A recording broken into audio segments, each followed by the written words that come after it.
There has to be seeking. This is the seeking has to begin. And if you talk about this in terms of the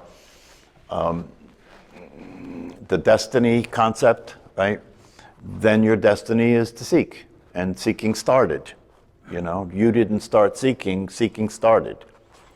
And so you're experiencing being the seeker because seeking started.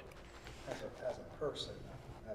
As a person, sure, because when the process begins, that's the only way you can. You don't know any other, you don't know any other entity to be other than the one you knew yourself as, the one you know yourself as. And the thing that's interesting about this process is that in the end, what it comes back to,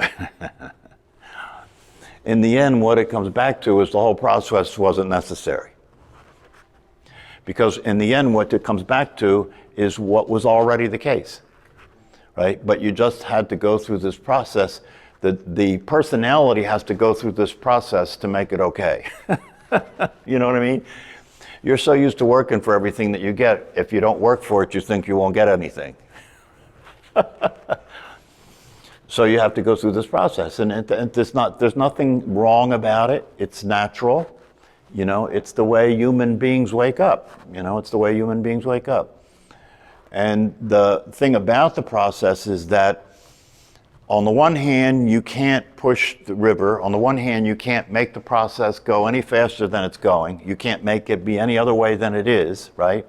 On the one hand, that's true. On the other hand, it's up to you. So how do you deal with that? On the one hand, there's nothing you can do, right? Because everything is predetermined, right? So you're on a ride. You've always been on a ride. You're on a ride right now, right? But the idea of being an individual, separate self, right, involves the idea that you don't want to be on a ride. You want to steer the car. You want to be in control of everything, right? And so part of the process is to learn that that's an illusion. You can keep trying, but you're wasting a lot of energy because it's not necessary, right? So you can just relax, right? Yeah, so that's the way it is. And it is paradoxical in the sense that on the one hand, you didn't do anything to get where you are, and you can't do anything to get anywhere else. That's just the way it is. That's destiny, right? That's that. At the same time, your efforts or your process or your understandings are what will make all the difference in terms of whether or not you realize what's possible. Now, both of those things are totally opposite one another, are they not? Yeah. And is it not interesting that that's exactly what my good friend Ramesh Balsekar says when people ask him, do I have free will? Because the question, do I have free will, is about, can I do anything? Can I do anything about this? Can I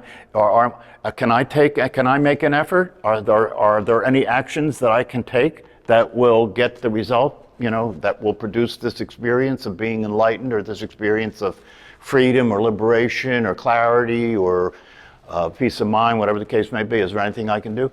And the answer to that, if you listen to any spiritual teacher, is yes, there are things you can do. Practice meditation, right? Read books, go to retreats, be part of a community, blah, blah, blah, right? So there's a lot that you can do. And what you can, everything is founded on, everything depends on what you do, right? If you weren't here right now, you wouldn't be practicing meditation today, right? Everything depends on what you do. This is one of the reasons why this is so hard to get, because everything depends on what you do is the accepted reality, isn't it? Everything depends on what you do. You don't like the president? Vote. Go out and vote for somebody else, right? If you want to be rich, work for it. If you want to be super rich, then figure out how to be super rich and work for that. It's not going to happen unless you take action, right? So that's the already existing reality that we share, right? Yeah. The one that we don't share, the one that brings up so much confusion, the one that brings up such strong reactions, is that that's not the way it is at all. In fact, it's totally opposite than that in reality. And in reality, no, it doesn't matter how much effort you make, everything is predetermined. If you're making an effort, that was your destiny to make an effort, right? And so when you look at it that way, you can, and see, the thing is, when people talk about, well, if everything's predetermined, and one of the things that I say is if everything's predetermined, then your work is to relax. Okay? If everything is predetermined, then your work is relaxed, because there's nothing that you can do. But the thing that confuses people about that is that they then think I'm saying do nothing. No, I'm saying relax and keep doing what you're doing, because that's the truth, right? Even the idea that you consider yourself the doer is your destiny. Is your destiny, right? And so people get confused because they think, well, that means something. See, if I accept the idea that destiny is true, right? And if I accept the idea that thy will be done, then that'll change everything. That's the way it gets heard. That'll change everything. In fact, it'll change everything to such a degree that I don't know. I can't even imagine that, how to do, what that would be. I can't imagine how could I continue to live my life if I'm not the doer. I can't imagine that that's the case, right? That's only because the listening you have is a listening with the idea that all there is either doing or not doing. That's why you hear it that way. All there is doing or not doing. So if I tell you not doing, then you get confused. Well, how am I going to do that? How am I going to do not doing? Right? How am I going to do that? Right? And that's because you're really missing the understanding of what's being said. What's being said is that what you're doing, when you're doing what you're doing, you're not doing anything. Do you understand? It's like my saying to you right now, be seated, right? Your destiny is to be seated, right? If you stood up to prove me wrong, I'd say your destiny is to stand. You see what I'm saying? So if you want to know how things, when you get into the world of the idea of destiny and the world of the idea of thy will be done, you start to adjust your way of your view. You start to adjust your view. I like that concept. In Sogen Buddhism, they talk about this thing called the view, right? The view. Right now, for example, on the news, they're talking about the probability of war in the Ukraine, right? Now, this is very interesting.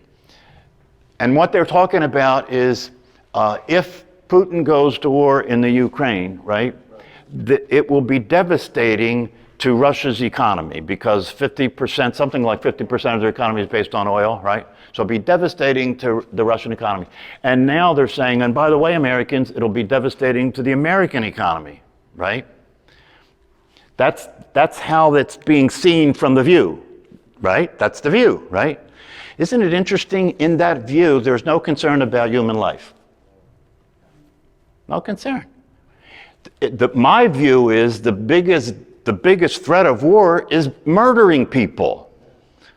That's my view, but that wasn't part of that view. They didn't mention that. Human life is not considered to be very valuable. It must be true, because look at history. How can human life be considered very valuable when we can kill millions of people in one fell swoop? And that's not a problem. How can human life be very valuable if you look any time at what's happening in the world and people are being murdered for no reason? Anytime you want to look, it's happening. Anytime you want to look, it's happening. So human life must not be very valuable, right? That must be a view. That must be a view, right? And the worst and the most unfortunate aspect of that view is you can't hold that view without it applying to you. You can't hold that view without applying to you. In other words, if the view that you partake in is that human life isn't very valuable, then your life must also not be very valuable. And you have to accept that your life can easily be taken too, because that's part of the existing view that people share. So one of the ways to talk about this business of being who you are, being awake or being conscious, right, is to take a look at your view. What's your view? What's your view of you? What's your view of life? What's your view of other people? Look and see what's the view. Is it an enlightened view, or is it a view that came from your conditioning? Is it an enlightened view, or is it a view that comes from your fears, right? Is it an enlightened view, or is it a view that comes from your greed, which means from your ego, which means from the person. Because the person's inherently greedy. Why wouldn't the person be greedy? As I said before, that's a rational way of being in the world if you think you're separate from everybody else, right? Because if you think you're separate from everybody else, the game is who's going to get what? The most. Who's going to get the most, right? And the more I get, the more I want, right? Why not? This is America, right? That's one of the ways we pitch democracy, isn't it? Oh, you can come to this country from anywhere in the world and become a millionaire, right? That's the American dream, isn't it, right? So it's really important to start that one of the things that comes along with these teachings and practices is taking another look, taking another look at life, taking another look at your morality, taking another look at, who you're being and how you're living, and understanding that you can't beat Mother Nature.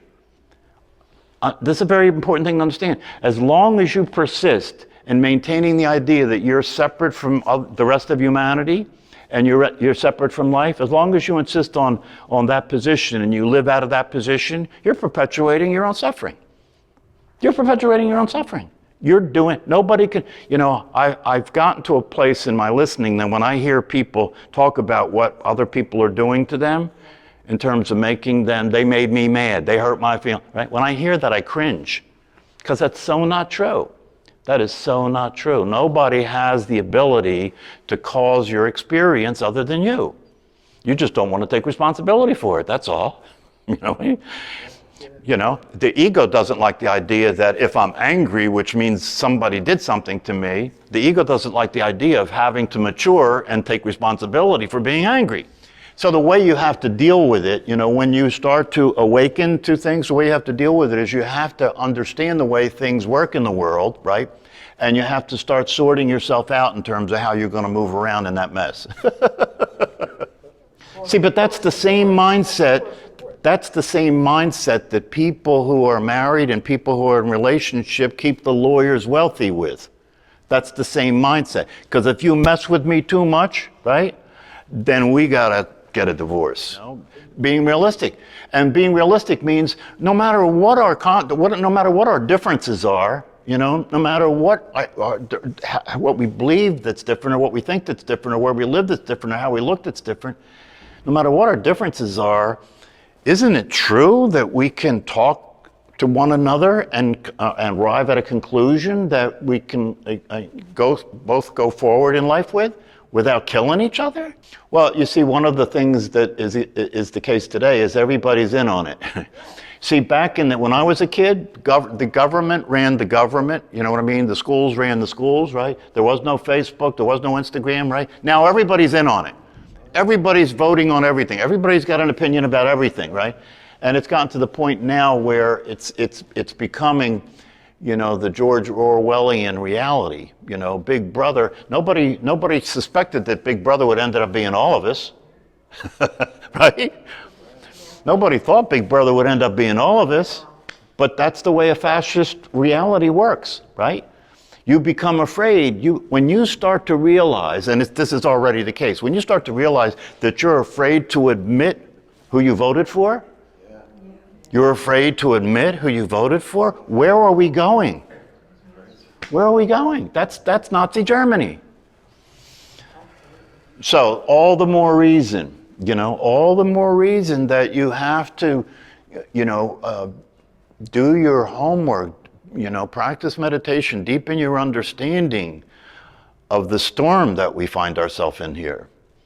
And one of the other things, and we haven't talked about this too much, but it is the case, there's a thing called the collective conscious. I don't know whether, any of you who are familiar with Jung's work, right? The collective unconscious, right? And basically what Jung said is that we all share the collective consciousness, right? Which means all the ignorance in the world is yours.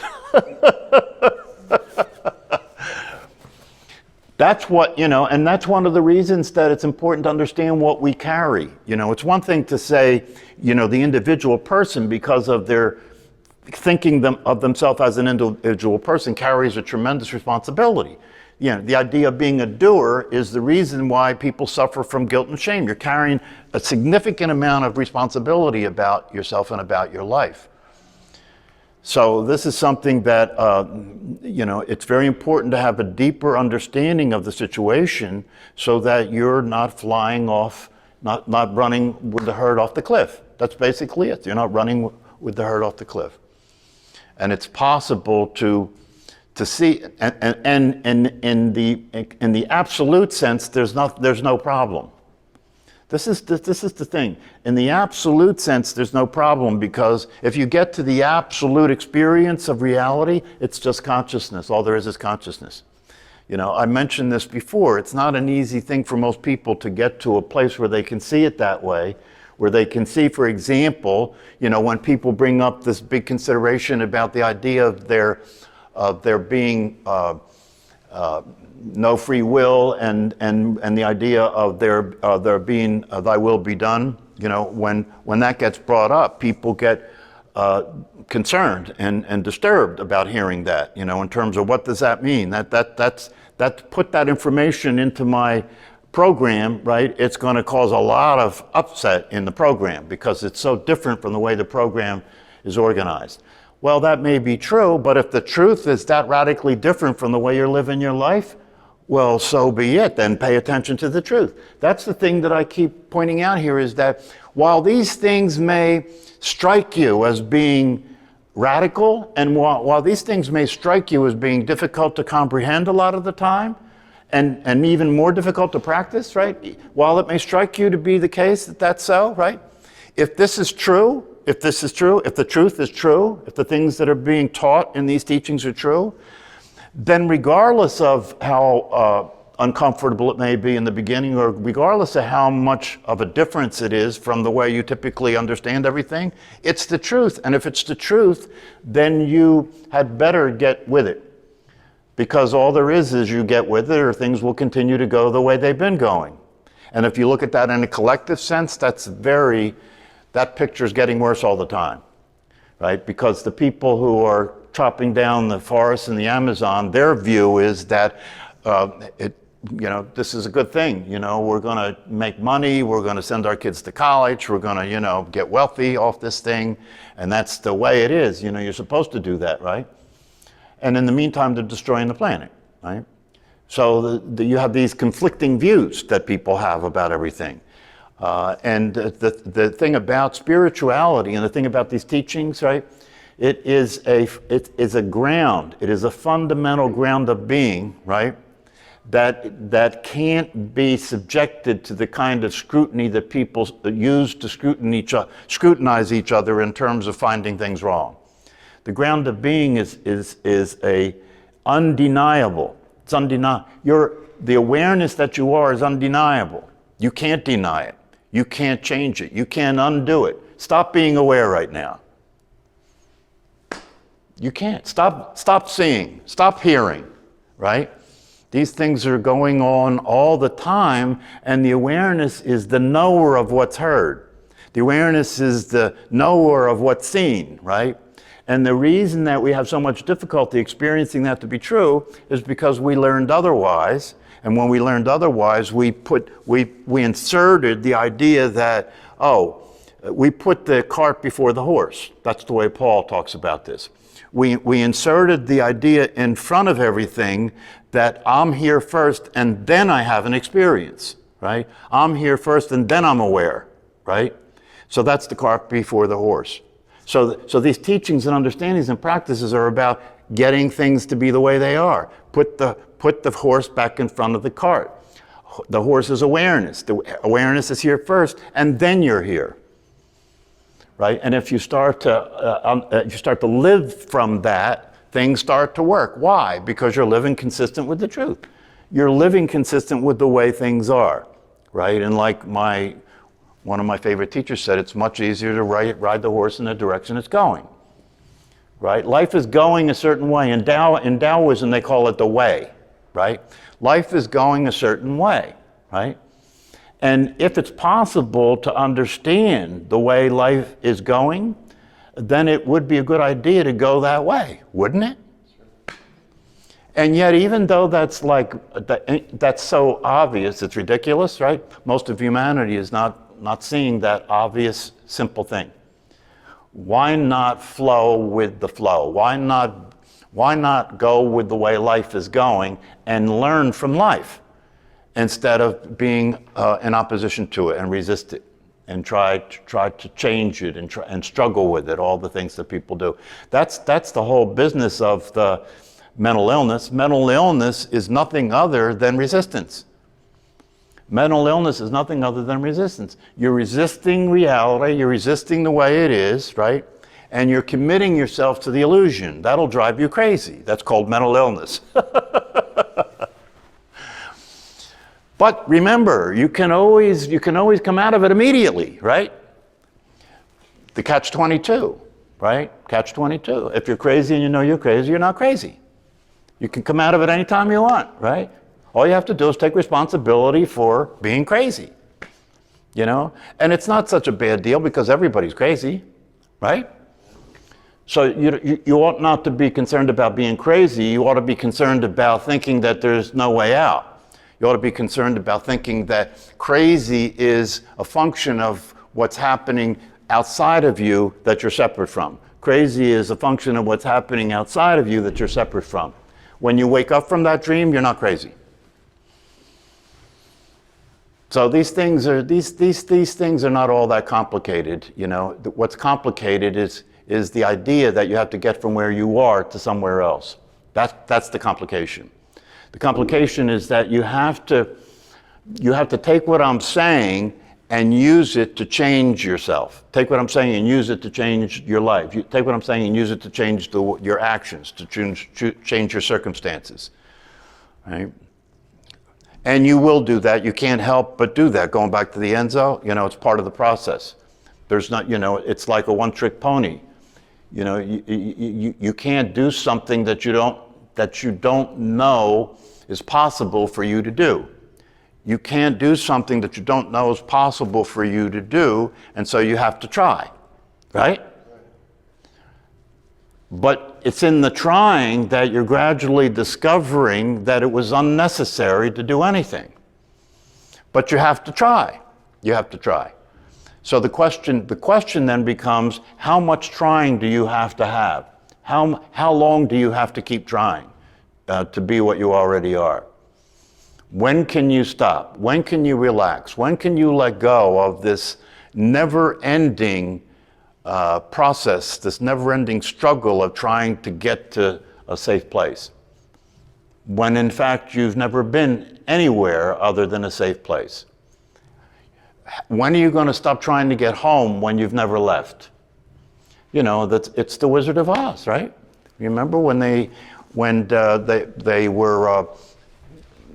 in the end of the movie, you know, where the lion got it hard and Tin Man, you know, they all got their stuff, and Dorothy didn't get what she wanted. She wanted to go home, right?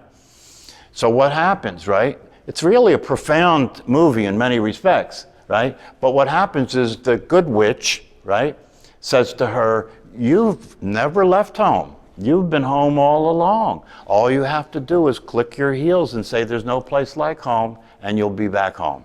And she does, and she is. And then when she gets back home, she realizes the whole thing was a dream. Never happened. That's just like life, isn't it? It's just like life. And it's just as true. You know, it's interesting. It's just as true for you and me that all we have to do is click our heels. In fact, you don't even have to click your heels. Right? But clicking your heels, I don't know, if you want to click your heels, click your heels. But if you click your heels, do it with the understanding that nothing's going to happen. If you click your heels, do it with the understanding that nothing's going to happen. If you do everything else you do to get home, do it with the understanding that nothing's going to happen. Why? Because all that's going to happen by doing what you do to be where you already are is the constant discovery that that's the case until you stop. That's all. It's the constant discovery that that's the case. It's constant discovery that there's nowhere to go, there's nothing to do.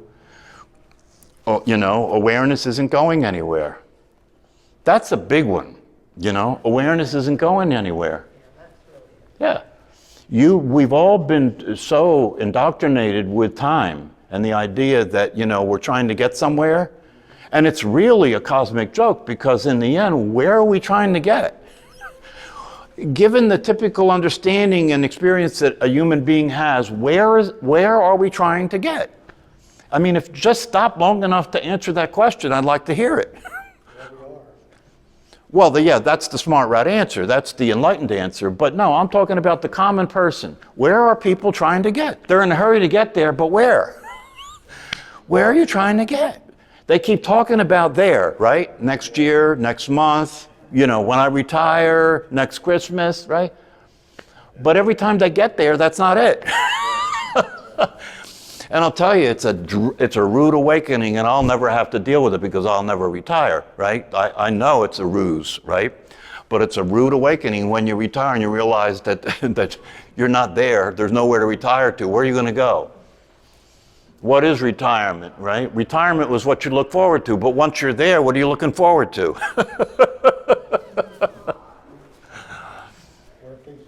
Working. Oh, but it's an opportunity, if you understand the truth, right? It can be an opportunity to really dedicate yourself to your spiritual process. That's what it can be. And if you understand that, then retirement's a completely different thing. It's not something you have to worry about what you're going to spend your time doing to keep yourself distracted and busy until you die. But isn't that what people are doing? Yes. Yeah. When they could be spending their time learning what it is to not die, right? That's what they should do. They should have seminars in all the, there's a lot of them around here, senior living, right? They should have everybody that comes into a senior living community go through an intensive training where they learn that death isn't real. Can you imagine? Can you imagine what that would do? And the thing about it is it's actually possible to do that kind of a thing. I did it with prison inmates, right? People that were born in Tibet, when Tibet was the center of Tibetan Buddhism, they never had any concern about old age because they weren't indoctrinated with the crazy shit that we are. They saw old age as a wonderful time in life when you've had a lot of experience to learn from, and when you don't have to continue to carry the load you were carrying and you can pay attention to the truth. That's really the opportunity, that getting old provides us with. But when you look at old people, they're still preoccupied being crazy. And it's a horrible thing to be crazy at that time in your life. You know what I mean? It's a horrible thing to be crazy at that time in your life because instead of enjoying what's available to you at that time in your life and learning about the spiritual possibilities, you're paranoid and you're living every day with a growing fear about your demise. And you could never go in and try and establish a program like that. Oh, they would think that was insane. They would think it was insane. They would think I should be arrested for giving these people false hope. That's right. That's false hope. Right? False hope. Don't give those people false hope. That's not true. We all have to die. Stop it. I don't know the details, but I remember the Dalai Lama talking about this, and he said, as far as he knows, in his own experience and in his experience of the Tibetan culture, they don't even know what depression is. That's what he said. Anxiety and depression confuses him. He doesn't know what you're talking about. Can you imagine that? No, it's not because they don't. It's not because they're not human. It's not because but it's the same thing. It's not because they're not human. It's not because they don't have common expectations and desires and all that, right? No, it's not because of that. And that's not the problem for us either. No, the problem is that we think that's all there is. We think that's all there is. We think that's who we are. So they have lives, they have wives, they get married, they have kids, they have, all that's there, right? But they don't relate to it like it's all there is. No, they relate to it like it's just the way you operate in the time-space human life world, right? But that world, the significance of that life in that world and their culture is a lot different than it is here. Now, what's significant in that world and that culture is consciousness itself and the discovery that that is your true nature. See, in that culture, that's the education. That's the ground of being. That's the first thing a child learns is who you are. As a matter of fact, one of the monks that was in the Chinese prisons shared with the Dalai Lama. And the Dalai Lama, and this guy was like in prison in China for 20 years and been tortured and all that stuff, right, from Tibet. And the Dalai Lama said, well, what was the worst of it for you? And he said, the worst of it for me was one time I almost started to hate those Chinese. That was the worst. Right? So can you imagine what the experience of that person's being is to have that be the case? Wow, can you imagine that? So all of this are in, when we discover the truth and when we are dealing with bringing that truth into our lives as the way we live our lives and being who we are as who we actually are in the world, it's a process that's going to require an ongoing learning situation from now until the end of your life. Because the situations that are challenging you and that you have to deal with will keep changing all the time, right? So you have to keep looking to see, okay, now that that's happening, how does this work with that? Like that, it has to keep being something that you're working out. Because even if you finish the Enzo and you know who you are, and you know who you are even when you're being the personality, right? That you never lose touch with that, right? Even with that being the case, you still have to deal with the process of reshaping the personality a little at a time, to be able to function, because that programming is still primary. Do you understand? It's still primary. That's many, many years of continually repeating the same things and deepening the neural processes. So that's not going to just change. What'll change it is your lack of participation. What'll change the things that cause you suffering as far as your thoughts are concerned is your lack of interest in those things. Those things don't have to change. When people talk about the flip-flop process, when I wake up and I experience being awake and then I lose it again and I go back into when people talk about that, right? They think that that's what's happening, that they're actually going in and out. No, they're not going in and out. No. What they're doing is once they get involved, once the situation that they're in is a situation that pulls the personality out, right? And when that personality comes out, they forget the reality of who they are. People forget the reality of who they are, but that doesn't change the fact that the reality of who they are is still there. It's always there. It's always there. So all you're doing is learning not to forget. Right? Learning not to forget. It's just like I've said this before, when you were a little kid, you would have to worry about finding your way home, right? But if you get far enough into these practices and understandings, the time will come where you will know who you are, no matter who you're being in the moment. You will know who you are, and so you can relax. It doesn't matter. It doesn't matter that you're being a person, because the person is the self. The person is the consciousness in drag. It's not separate from or different than, it's the same thing. Consciousness takes on the appearance of a person. It's still consciousness. Do you understand? And that I was listening to Rupert talk about this today, and he said in the beginning, we try and get you to see the screen. Talk about the movie screen analogy. In the beginning, we try and get you to see the screen, so we separate the movie from it. So you practice meditation, right? And you put the story aside. That's the movie. You put the story aside so you can see the awareness, which is the screen, right? But we have to bring the story back. You have to come back into the world. And so you have to get to a place where you know who you are, right? No matter what. You know who you are no matter what the circumstances that happen in your life are. And if you continue to do the practices and continue to give your attention and focus yourself on these understandings, that will eventually be the flower that blooms. That will eventually be the flower that blooms.